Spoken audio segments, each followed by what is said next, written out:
So this is the first prototype that I built, and you can see with all the crazy wires and everything, that's about an inch and a half by about an inch. It's kind of crazy. It's good stuff. And there's the printed circuit board that I made. There's all there it is populated, and some other cool pictures. That's it running a load test on the 5-volt output. So a little background. First I got to dispel a little myth here, and that is that people that use wheelchairs need to do so because they're paralyzed and they have no other disabilities.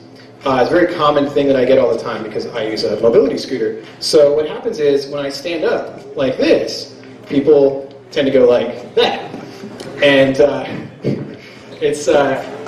I get it all the time. Like I'll stand up and I'll reach for something and be like, oh, it's a miracle, And so I try to explain to people, like there's a lot of ignorance floating around. You get people like this, they're like, why are there handicap spots at the gym, And then you show a picture of somebody handicapped working out, and then they're like kind of confused, and so they end up looking a lot like this. And so there's a partial education process that kind of happens all the time, and part of that is what I've had to do around the reason for building this circuit.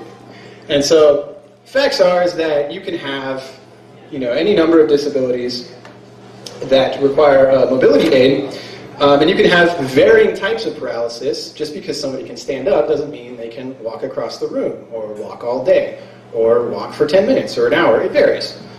And some of this seems really obvious, but of course we have classic examples like Professor X here, who's like 100% paralyzed, right? There's all these like epic moments in the X-Men where he's like crawling or something.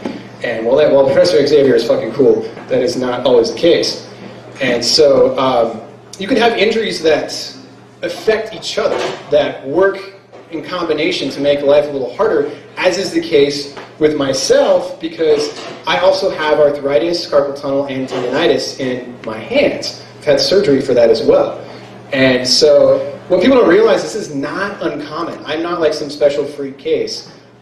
There are a ton of reasons that people can have multiple ailments, and this is just like a list literally off the top of my head. I did not Google any of this stuff. This is just stuff from people I've met that I already know about. And these are all conditions that can make a walking impairment as well as like an arthritic impairment. And I want to point out too that undiagnosed is just as important as anything else, because it's not up to the person with the disability to explain to everyone all the time exactly what's going on, because sometimes you don't know. Sometimes you're sick, you lose mobility, and you don't know what's happening. So the project here is to design a mobility scooter that takes as little use of my hands as possible. And so of course the first time I explain that to people I get, oh, that's fucking dangerous, bro! And this is the first schematic that I drew up in chicken scratch style, old school. I love doing like place mount schematics. I don't like doing the symbols for logic. People think I'm crazy for that. And here's the first installed version, the prototype. And I actually went down the street with it just like that, amazingly. And so how do we do this? First is get over the paternal bullshit, which is like people that are disabled have to be careful all the time, and oh my god, we can't get hurt. And then we got to figure out how we can create a dummy load for the CPU to see in place of the potentiometer, which is what signals the scooter to move. And then we want to wait for the potentiometer to latch and to stay in an on position. We want to find a way that's arthritis friendly to make that latching possible. We want to add some bells and whistles like USB charging, maybe some other cool things. And last but not least, we, I guess think about safety a little bit. So, making it legit. So I had this prototype, it was kind of janky and it was installed and, I could spend like a week building one of those and keep doing that. But I wanted to actually print this on a circuit board and have other people with mobility devices use it, as well as myself, because I'm actually lucky enough to have 2 mobility devices. So the first thing that made it possible to make this legit was the Awesome Foundation. So big thanks to Amy Cogner and Mitch Altman and the people that run that foundation. Awesome Foundation is fucking awesome. Who would have figured? It's super legit. Really no strings attached. They do just give you money for having cool projects. And so big thanks to them, because it's been a dream come true to just order parts and sample things and not be like, fuck, that's $1 more. The other thing that's, so yeah, this is the circuit board that I ended up designing. That's the Gerber file with the silk placement and all the different latching circuitry in there on the back. This thing's about 2 inches by 2 inches, about the same size as the other one. So the other thing that made it possible was this guy. This guy spent like 100+ hours coming over to my house and helping me design these this layout that you see right there. And so he's kind of awesome. So I got to give him a little halo and a thumbs up. And that's Milo. Fucking Milo's a man. Y'all didn't know. In case you didn't know. And so here's What software? What software? What software? So that was made using PCB R&D, and it's like a newer software. And Milo actually was debugging it while we were doing this. So like we had like some extra challenges because the software would randomly crash when we were designing stuff. And he'd be like, "Oh, that's a bug. Oh, that's a bug." And I'd be like, "Let's get back to making it." But it, it backs up and stuff, so it's cool.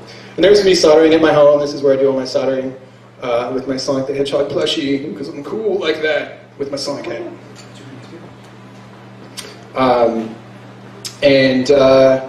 Now I have a video of it in action. First, I have a terrible pun. What do you call that? Anybody know? It's ADA fruit. Oh, you can all hate me right now.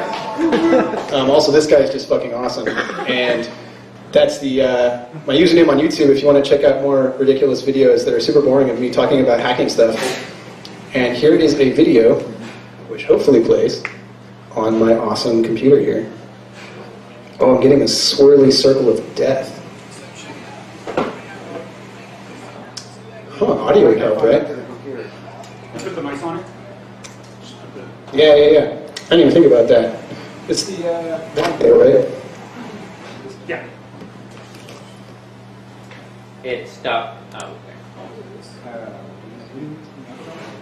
Take my hand away, it stops. But there you go. Oh.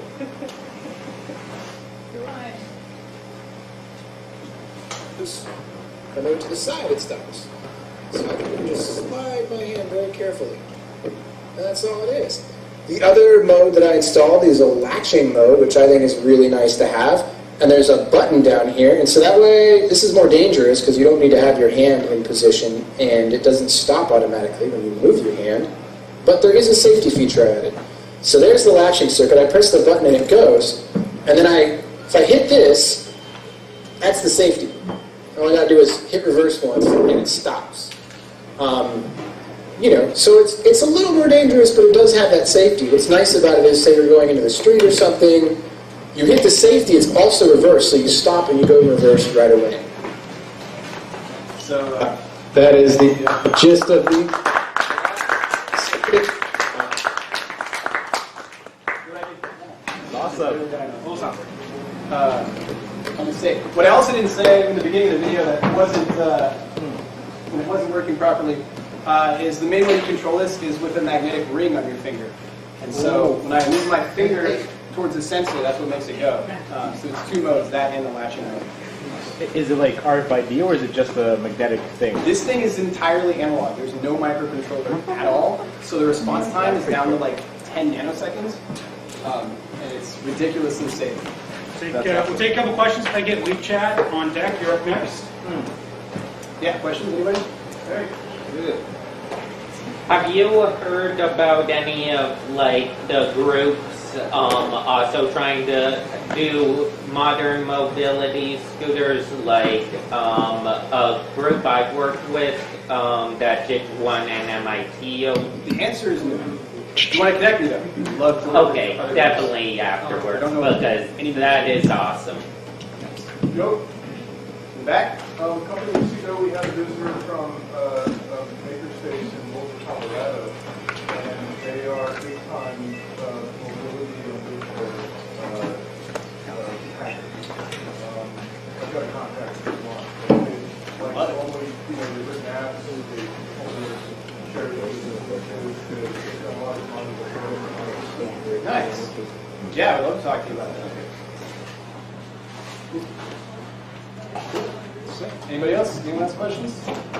All right. Yeah, one more. Open One last question. Can you have like false positives with bracelets or other objects, other metallic objects? With the magnetic field, so far, no, but there are some other kinks as far as like if I forget that I have the ring on, and depending on where I place the sensor right now, it's in a bad spot, so I can turn it on accidentally.